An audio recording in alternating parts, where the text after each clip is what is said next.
Dua kelompok warga terlibat aksi saling serang menggunakan senjata tajam di tengah jalan di Palembang, Sumatera Selatan. Bentrokan terbuka itu memicu kepanikan dan ketakutan para pengguna jalan yang melintas di lokasi kejadian. Penertiban pedagang kaki lima di badan jalan Pasar Minggu, Kota Bengkulu kembali tegang. Sejumlah pedagang yang bersikukuh tetap berjualan terlibat aksi tarik-menarik dengan petugas.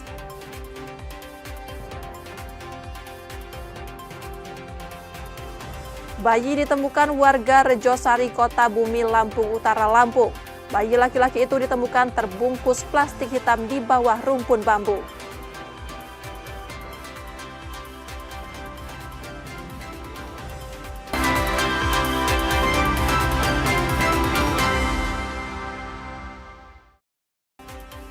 Selamat pagi saudara, apa kabar Anda hari ini? Kami akan membuka hari Anda dengan sejumlah laporan menarik dari Sumatera Selatan dan daerah lain di Sumatera bagian selatan.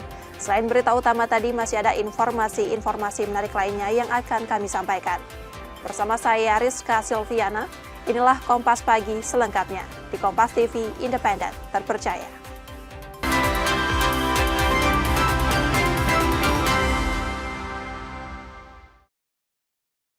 Kami awali Kompas Pagi, saudara. Dua kelompok warga terlibat aksi saling serang menggunakan senjata tajam di tengah jalan di Palembang, Sumatera Selatan. Bentrokan terbuka itu memicu kepanikan dan ketakutan para pengguna jalan yang melintas di lokasi kejadian.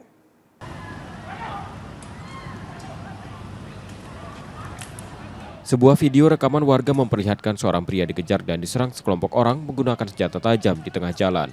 Pria tersebut diduga terpisah dari kelompoknya yang lebih dulu melarikan diri saat bentrokan terjadi. Peristiwa ini berlangsung di Jalan Angkatan 45, tepat di depan pusat perbelanjaan pada Selasa 6 Januari 2026 siang kemarin. Aksi saling serang antar dua kelompok warga itu membuat pengguna jalan di sekitar lokasi ketakutan karena hampir seluruh pelaku terlihat membawa senjata tajam. Informasi yang dihimpun menyebut bentrokan dipicu adu mulut antar dua kelompok sebelum berujung pada aksi kekerasan terbuka di jalan raya. Di sana sudah rame. Nah, pada lari sini lah, pada bergebuk, baku kan. Nah, ada yang ketinggalan di sini, lari ke sana, papaknya mau tigo. Nampak di sini, babit pedang, langsung janjiannya patahkan, nyungsep. Lawan lagi kan, langsung babit lagi. Dari mana awalnya keributannya? Dari sana, Bang. Dari dikejar dulu korban. Iya, kejar dulu, karena sudah dador, sudah rame. Pakai pedang, Mai? Iya, pedangnya loh. Orang berapa, Pak? Kira-kira banyak lah, rombongan. Oh, segeng Iya, geng antar geng. Hingga kini motif bentrokan tersebut masih dalam penyelidikan pihak kepolisian. Petugas telah melakukan olah tempat kejadian perkara dan mengamankan sejumlah senjata tajam sebagai barang bukti. Dari rekaman kamera pengawas di sekitar lokasi, polisi memperkirakan sekitar 10 orang terlibat dalam insiden tersebut. Kalau dugaan masih kita dalami, karena kita datang di TKP sudah bubar.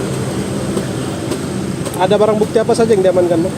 Barang bukti ada yang ditemukan satpam dan diserahkan ke kita 2 bilah parang. Itu ditemukan posisinya di mana, Mas? Posisinya ada di dalam PS Mall. Berarti benar Bang antar geng ini Bang ya? Masih kita dalamin. Tapi intinya saling serang, Bang. Kalau dari CCTV saling serang. Kelihatannya terkelompok. Sementara itu, seorang pria yang diduga menjadi korban pengejaran dan penganiayaan dilaporkan mengalami luka berat. Rizka Oktora, Muklas Diferensial, Kompas TV, Palembang, Sumatera Selatan.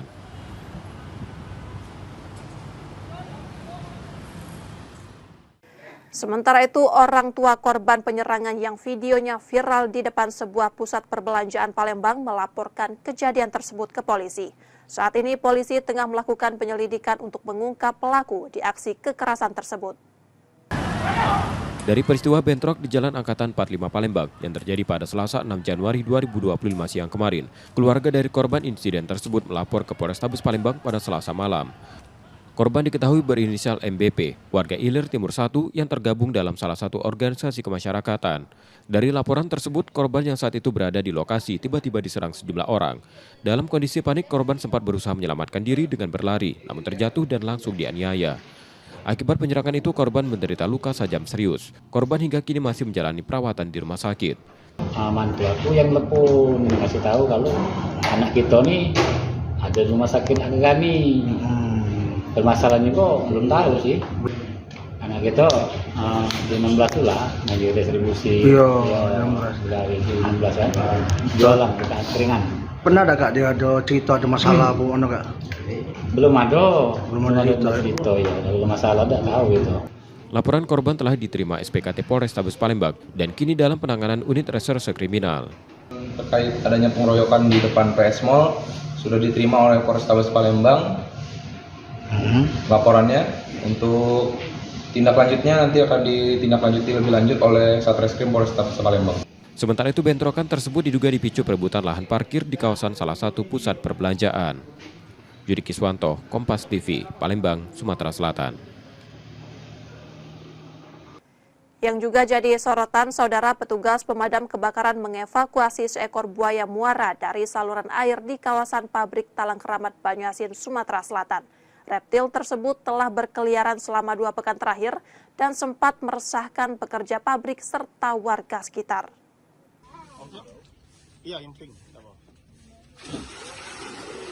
Dengan umpan daging ayam dan bebek, petugas pemadam kebakaran akhirnya berhasil mengevakuasi buaya muara dari saluran air di kawasan pabrik Talang Keramat, Banyuasin.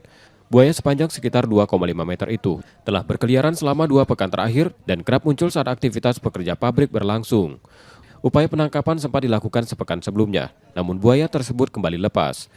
Kemunculannya diduga akibat terbawa air pasang sungai di sekitar kawasan tersebut sehingga memicu kekhawatiran warga beraktivitas di sungai. Untuk proses penangkapan kita menerima laporan sudah 2 minggu kurang lebih. Jadi kita intai dulu begitu benar ya? Iya, kita pancing, dia pakai pancing. Pernah seminggu yang lalu dimakan terus lepas. Lalu 2 hari kemarin kita mendapat laporan bahwa buaya ini keluar, lalu kita melakukan evakuasi penangkapan. Buaya ini posisinya di mana waktu diamankan? Di perusahaan, Pak. Iya, maksudnya di dalam pabrik atau di gorong-gorong atau di dalam parit. Oh, memang pegawai perusahaan itu resah gitu, Komandan? Iya, sudah resah. Dan mereka takut untuk melaksanakan kegiatan di perusahaan itu, Pak. Setelah dievakuasi, buaya muara yang dilindungi ini akan diserahkan pada Kementerian Kelautan dan Perikanan untuk dilepas liarkan. Reski Oktora, Muklas Diferensial, Kompas TV, Banyuasin, Sumatera Selatan. Air pasang Sungai Musi, rumah di permukiman padat penduduk di pinggiran tepian Musi terendam. Tidak hanya genangan, warga juga mengkhawatirkan reptil yang ikut terseret air ke pemukiman warga.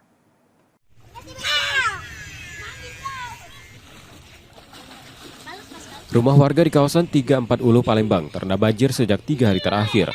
Banjir yang merendam kawasan ini diduga disebabkan air pasang Sungai Musi dan hujan, membuat aktivitas warga terganggu. Warga yang rumahnya 2 lantai memindahkan barang di lantai 2, namun warga lain hanya bisa pasrah perabotannya terendam. Berapa lama ini dimasukin air ini? Sudah 3 hari. 3 hari. Ini penyebabnya apa nih? Tidak tahu lah, banjir kali dari sungai. Sungai Musi kali ngalir ke sini. Air pasang itu ya? Iya, pasang. Ditambah hujan lagi. Ini barang-barang sudah ada yang diselamatin? Kemana? Iya, sudah dibawa ke atas. Oh, di lantai 2 dievakuasi? Iya, Kejadian ini sudah setiap tahun atau gimana? Setiap tahun. Tidak tahu, bisa-bisa lah pemerintah lah mana menanggulanginya supaya tidak banjir lagi. Tak hanya banjir yang mengganggu aktivitas, warga juga mengkhawatirkan reptil yang ikut terseret air ke pemukiman mereka. Warga sudah menangkap 2 ular, bahkan salah satu warga terluka saat menangkap ular. Berhubung banyu besar ini keluar dia kan? Iya. Tapi udah jinak gitu Pak ya? Tidak juga liar itu. Oh, iya. Nggak melukai pada saat evakuasi kemarin? Ini luka kita. Oh, luka ya? Iya. Itu digigit nih? Iya. Itu tuh ularnya sekarang dibawa kemana? Diungsi ke 7 Ulu. Warga berharap banjir bisa segera teratasi, yang dialami warga cukup lama. Yudi Kiswanto, Kompas TV, Palembang, Sumatera Selatan.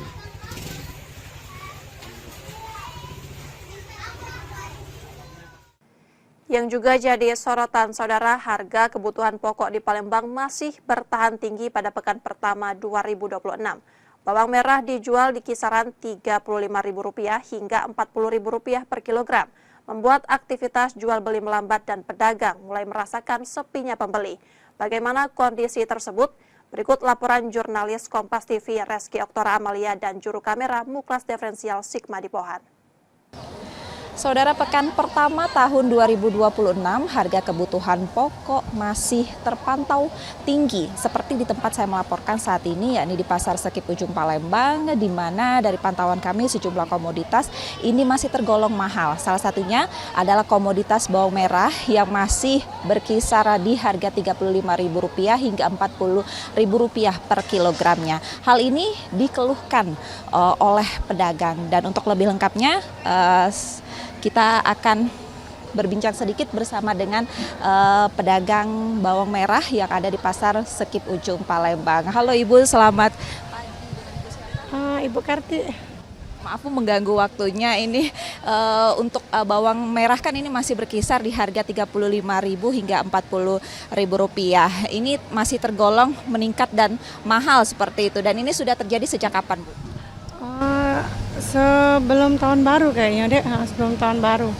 Agak-agak mungkin imbas dari wong-wong liburan itu ya. Orang-orang liburan sudah tuh barang tuh nggak terlalu banyak masuk kayak gitu kan. Sudah tuh mungkin banyak orang liburan, jadi angkutan itu juga udah banyak yang masuk kayak gitu kan. Jadi ya kayak gitulah, jadi barang tuh agak susah, agak mahal kayak gitu. Apalagi yang pilih-pilihan. Sampai ke tingkat sini sampai Rp5.050 kan, kalau yang bawang Brebes itu. Harapannya nih sebagai pedagang apa, Bu? Jangan mahal lah, jangan tinggi-tinggi, susah itu mau jualnya lagi kalau udah terlalu tinggi kan.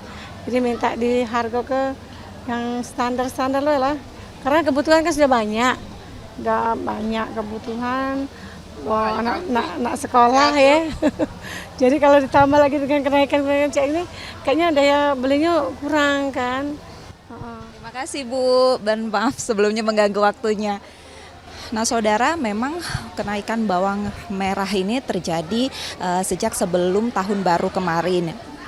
Biasanya ini harga normalnya ini di bawah Rp30.000, namun kini melonjak hingga Rp35 sampai Rp40.000. Dari data Badan Pusat Statistik Palembang, di mana Palembang sendiri ini mengalami inflasi tahunan sebesar 2,92%, dan ini melonjak jika dibandingkan pada Desember 2024 kemarin, di mana sebagiannya ini dipicu karena kenaikan bahan pangan.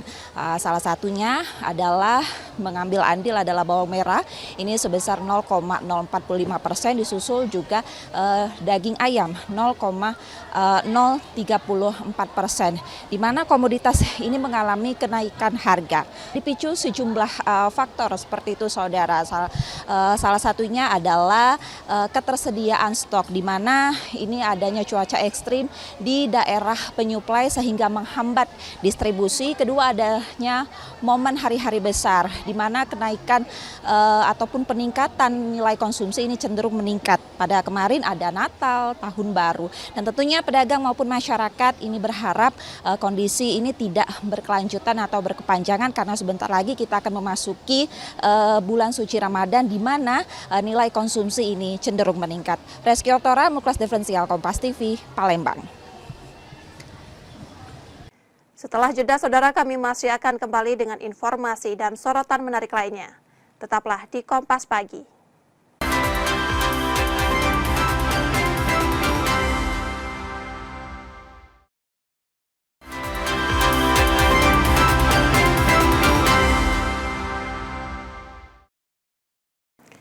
Saatnya kita akan melihat sorotan dari daerah di Sumatera bagian selatan, saudara. Informasi dari Bengkulu, penertiban pedagang kaki lima di badan jalan Pasar Minggu, Kota Bengkulu kembali tegang. Sejumlah pedagang yang bersikukuh tetap berjualan terlibat aksi tarik-menarik dengan petugas saat lapak dan meja dagangan mereka diangkut dari lokasi terlarang.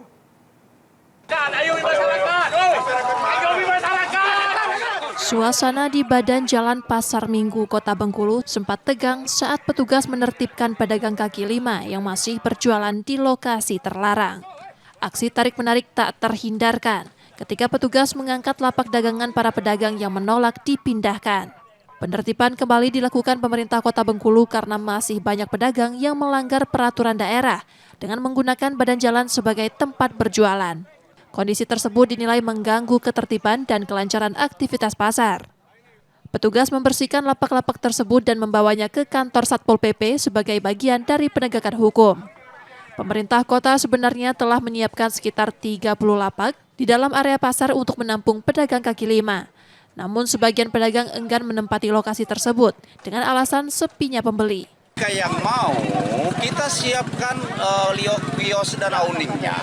Jadi tidak ada alasan bagi mereka menyampaikan tidak ada siap. Gitu ya, kita siapkan. Jadi jangan lagi berjualan yang tidak pada tempatnya.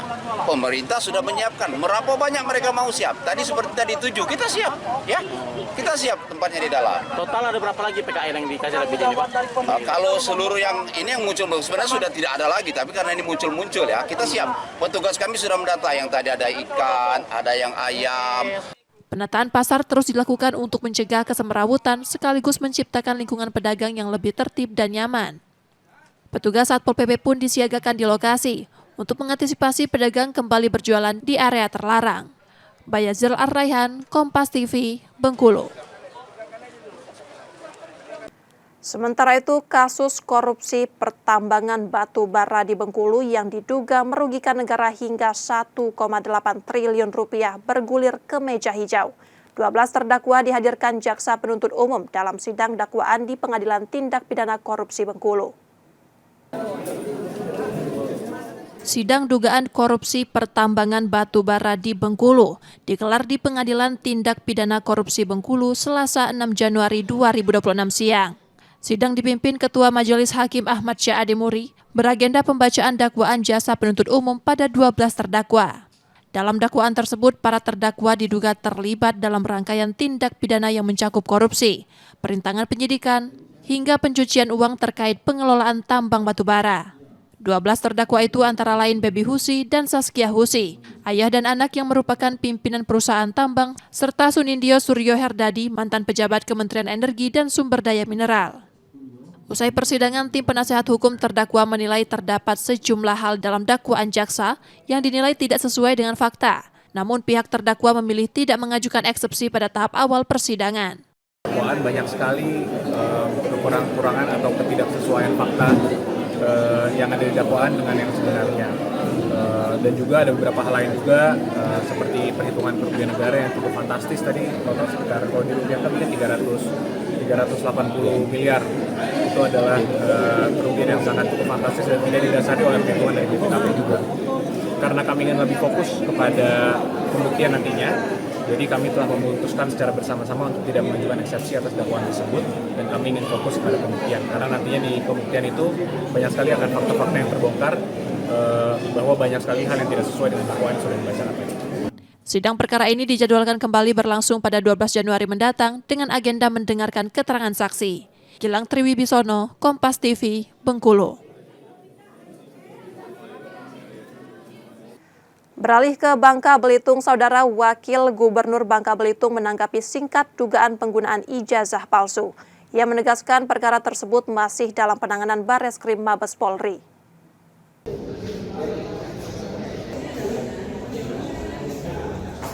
Kasus dugaan penggunaan ijazah palsu yang menyeret Heliana, Wakil Gubernur Bangka Belitung, masih terus bergulir. Perkara tersebut kini dalam penanganan Bareskrim Polri setelah Heliana ditetapkan sebagai tersangka. Menanggapi proses hukum yang berjalan, Heliana memilih tidak banyak berkomentar. Dugaan ijazah palsu kita kemarin seperti apa, Bu, kelanjutannya, Bu? Jadi masih lihat di Bareskrim aja ya. Besok ada pemeriksaan. Oke. Oke, makasih Bu ya. Makasih. Heliana dijadwalkan kembali menjalani pemeriksaan di Bareskrim Polri pada 7 Januari 2026 lalu sebagai bagian dari tahapan penyidikan lanjutan. Pemerintah Provinsi Bangka Belitung memastikan roda pemerintahan tetap berjalan normal dan pelayanan masyarakat tidak terganggu oleh proses hukum yang tengah berlangsung. Nanda Ardiansyah, Kompas TV, Pangkal Pinang, Bangka Belitung. Sementara dari Lampung, Saudara, bayi ditemukan warga Rejosari, Kota Bumi, Lampung Utara, Lampung. Bayi laki-laki itu ditemukan terbungkus plastik hitam di bawah rumpun bambu.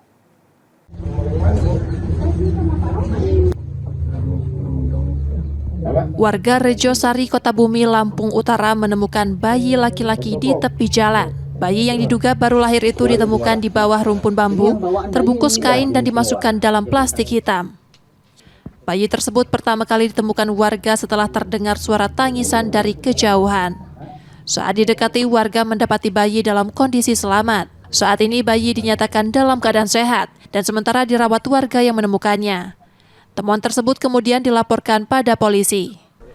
Ke sebelah bambunya lagi ada rumput-rumput itu, ya terlihat ada plastik hitam ini terikat mati. Lalu saya buka pelan-pelan Nah, ngeliat bayi ini udah merah menas. Tali pusarnya sudah dipotong, cuman belum ada ikatan yang kayak dari dokter itu yang pakai benang. Ini untuk pribadi saya sendiri, pengen saya urus. Petugas kepolisian sudah mendatangi lokasi untuk melakukan olah tempat kejadian perkara. Sejumlah barang bukti serta keterangan saksi dikumpulkan untuk kepentingan penyelidikan lebih lanjut.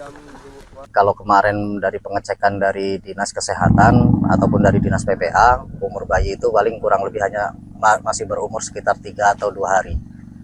Jenis kelamin, Bang? Untuk jenis kelamin bayi itu laki-laki. Hingga kini Satuan Reserse Kriminal Polres Lampung Utara masih menyelidiki identitas orang tua bayi tersebut. Roma Afria Idam, Kompas TV, Lampung Utara, Lampung. Yang juga jadi sorotan saudara, petugas kebersihan di Kota Jambi menggelar aksi unjuk rasa di kantor Wali Kota Jambi. Mereka menyuarakan kenaikan gaji yang dinilai belum layak dan di bawah standar upah minimum provinsi.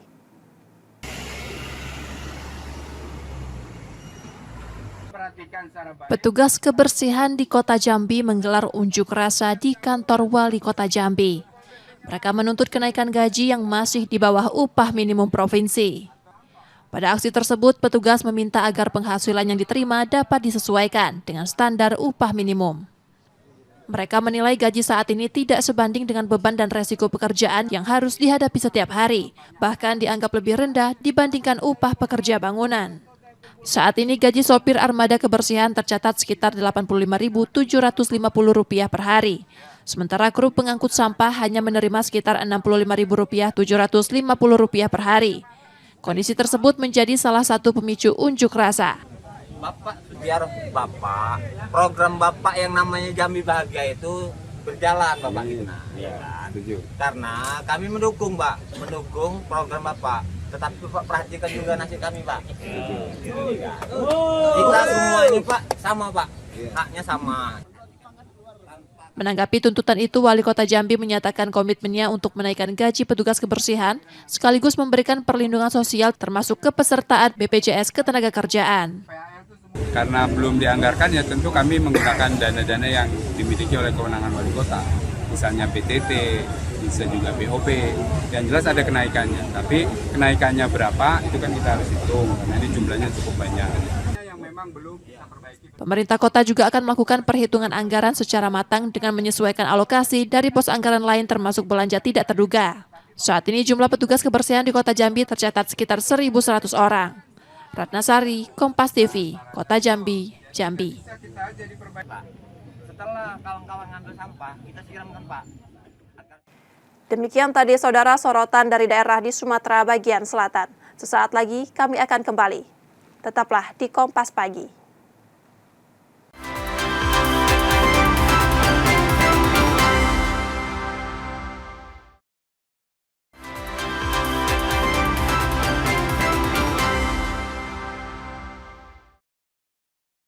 Rizka Silviana masih di Kompas Pagi, saudara.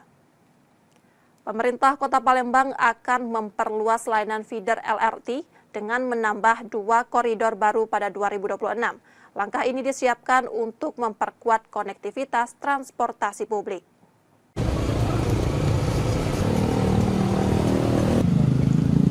Pemerintah Kota Palembang menyiapkan penambahan 2 koridor angkutan penghubung atau feeder LRT pada 2026. Berbeda dari sebelumnya, 2 koridor baru ini sepenuhnya menjadi tanggung jawab Pemkot Palembang dan tidak lagi disubsidi pemerintah pusat. Rencana tersebut disusun berdasarkan usulan masyarakat serta kebutuhan penumpang yang terus berkembang. Hingga kini Pemkot Palembang masih menunggu kepastian dan respons dari Kementerian Perhubungan terkait kelanjutan program tersebut. Sehingga kita mengusulkan ke Kementerian Perhubungan untuk menambah 2 koridor lagi, jadi 2 koridor. Dan ini kita masih menunggu jawaban dari Kementerian Perhubungan untuk menambah feeder 2 koridor lagi. Dan beberapa titik ya, contohnya di daerah Demang itu belum tersentuh, di daerah Alaran Lebar juga. Di sana juga sangat membutuhkan feeder. Sejak mulai beroperasi pada 2022, layanan feeder LRT di Palembang sudah memiliki 8 koridor. Dari jumlah itu 2 koridor dikelola Pemkot Palembang, sementara 6 lainnya berada di bawah tanggung jawab Balai LRT. Nur Muhammad, Kompas TV, Palembang, Sumatera Selatan.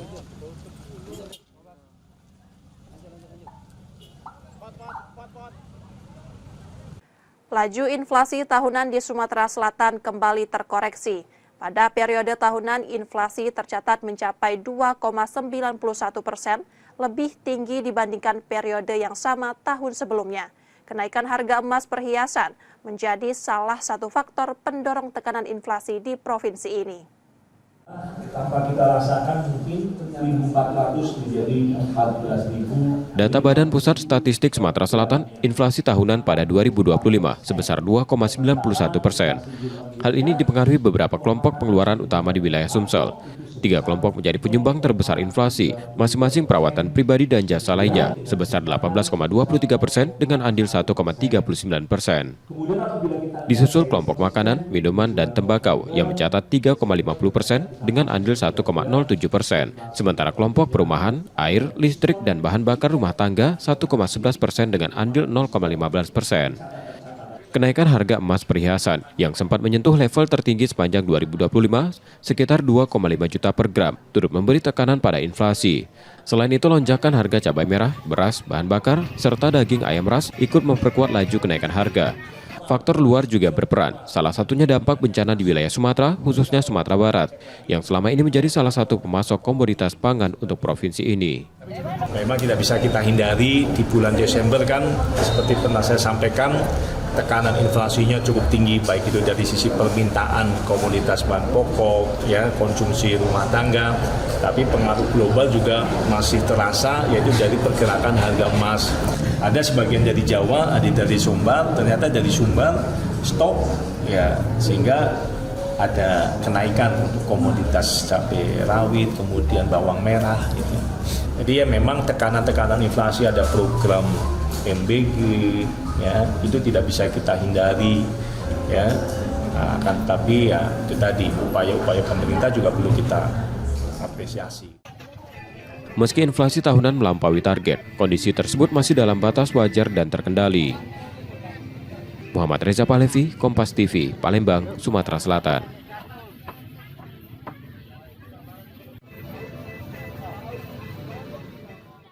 Hujan dengan intensitas sedang hingga tinggi disertai angin diprediksi masih akan terjadi pada Januari 2026, terutama di wilayah Sumatera Selatan, bagian tengah dan barat. Hal ini akibat belokan angin serta bibit siklon 91S.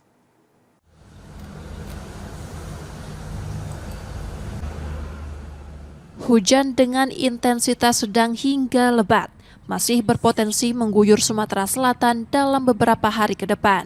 Kondisi ini terutama diperkirakan terjadi di wilayah Sumatera Selatan bagian tengah dan barat, khususnya kawasan dataran tinggi. Pola konvergensi dan belokan angin yang masih aktif di wilayah Sumatera Selatan turut memicu peningkatan pembentukan awan hujan.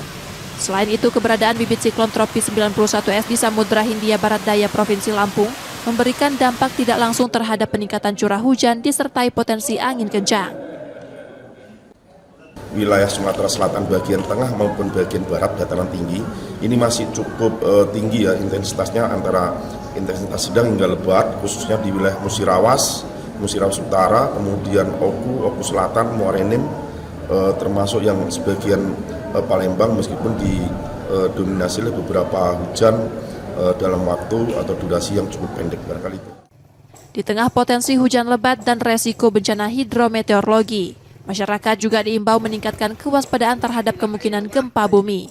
Sumatera Selatan dilalui sejumlah jalur patahan aktif, sehingga berpotensi mengalami gempa, menyusul kejadian gempa bermagnitudo 4,4 yang sempat melanda Ogan Komering Ilir pada Minggu 4 Januari 2026 lalu.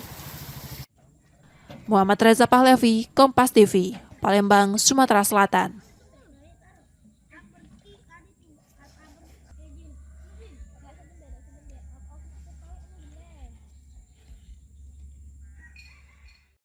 Target pendapatan asli daerah Kota Palembang pada 2025 belum tercapai. Hingga akhir tahun, realisasi PAD hanya mampu menyentuh sekitar 85% dari target yang telah ditetapkan.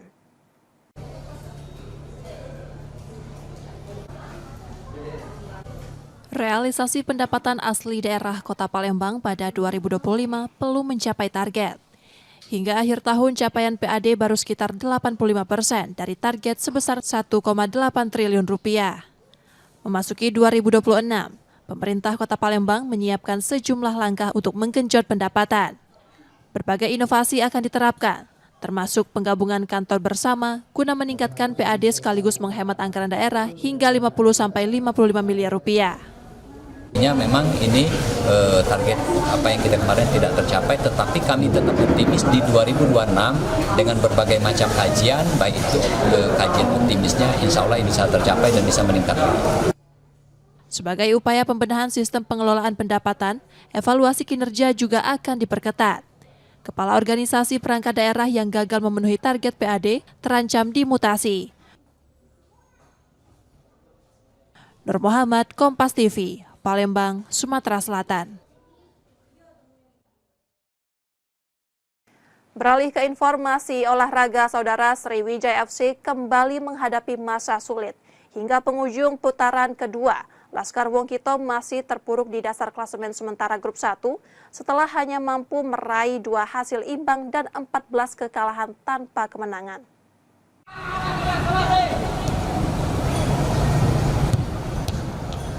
Sriwijaya FC masih belum mampu keluar dari keterpurukan. Hingga memasuki penghujung putaran kedua Championship musim 2025-2026, Laskar Wongkito tetap terdampar di dasar klasemen sementara grup 1. Kondisi tersebut diperparah masalah finansial yang membelit klub.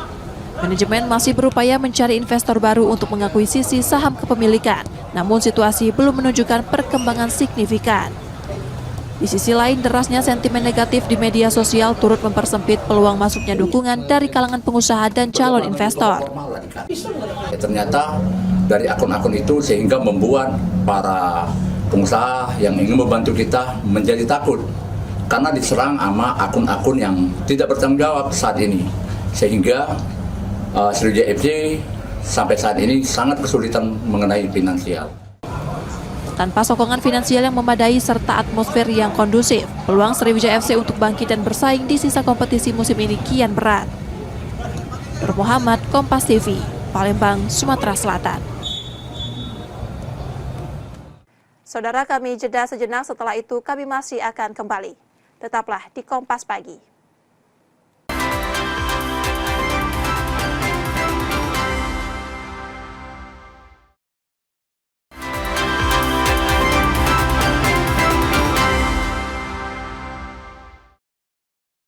Terima kasih saudara, Anda masih menyaksikan Kompas Pagi. Jika Anda tidak sempat menyaksikan sorotan utama kami, berikut laporan utama Kompas Pagi hari ini.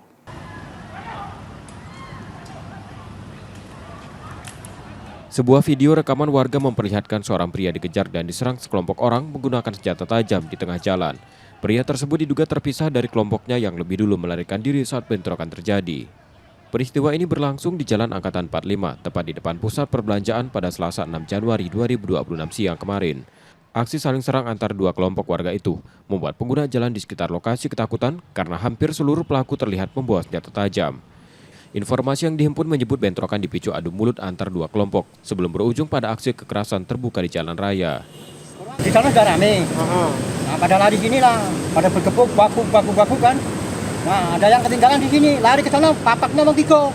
Nampak di sini, babit pedang, langsung jalan-jalan patahkan, nyungkep. Lawan lagi kan, langsung babit lagi. Dari mana awalnya keributannya? Dari mana, Bang? Dari dikejar dulu korban. Iya, kejar dulu, karena sudah dador, sudah rame. Pakai pedang, Mai? Iya, pedangnya loh. Orang berapa, Pak? Kira-kira banyak lah, rombongan. Oh, segeng-segeng gitu? Iya, geng antar geng. Hingga kini motif bentrokan tersebut masih dalam penyelidikan pihak kepolisian. Petugas telah melakukan olah tempat kejadian perkara dan mengamankan sejumlah senjata tajam sebagai barang bukti. Dari rekaman kamera pengawas di sekitar lokasi, polisi memperkirakan sekitar 10 orang terlibat dalam insiden tersebut. Kalau dugaan masih kita dalami, karena kita datang di TKP sudah bubar. Ada barang bukti apa saja yang diamankan, Bang? Barang bukti ada yang ditemukan satpam dan diserahkan ke kita 2 bilah parang. Itu ditemukan posisinya di mana, Mas? Posisinya ada di dalam PS Mall. Berarti benar Bang antar geng ini Bang ya? Masih kita dalamin. Tapi intinya saling serang, Bang. Kalau dari CCTV saling serang. Kelihatan antar kelompok. Sementara itu, seorang pria yang diduga menjadi korban pengejaran dan penganiayaan dilaporkan mengalami luka berat. Rizky Oktora, Muklas Diferensial, Kompas TV, Palembang, Sumatera Selatan.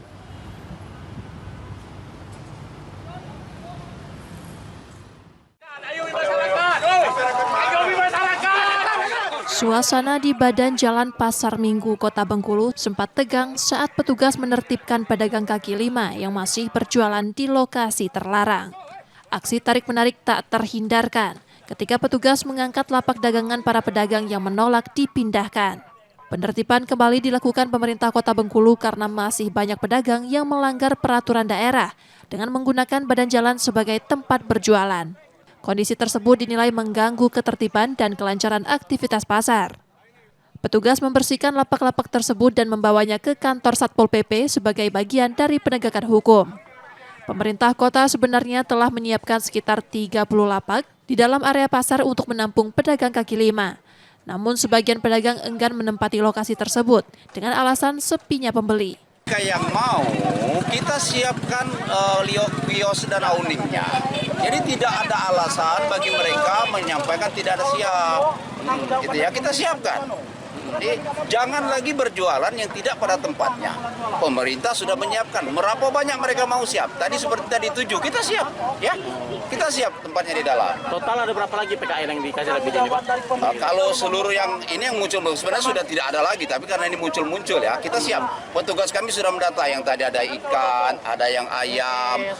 Penataan pasar terus dilakukan untuk mencegah kesemrawutan sekaligus menciptakan lingkungan pedagang yang lebih tertib dan nyaman. Petugas Satpol PP pun disiagakan di lokasi untuk mengantisipasi pedagang kembali berjualan di area terlarang. Bayazil Ar-Raihan, Kompas TV, Bengkulu.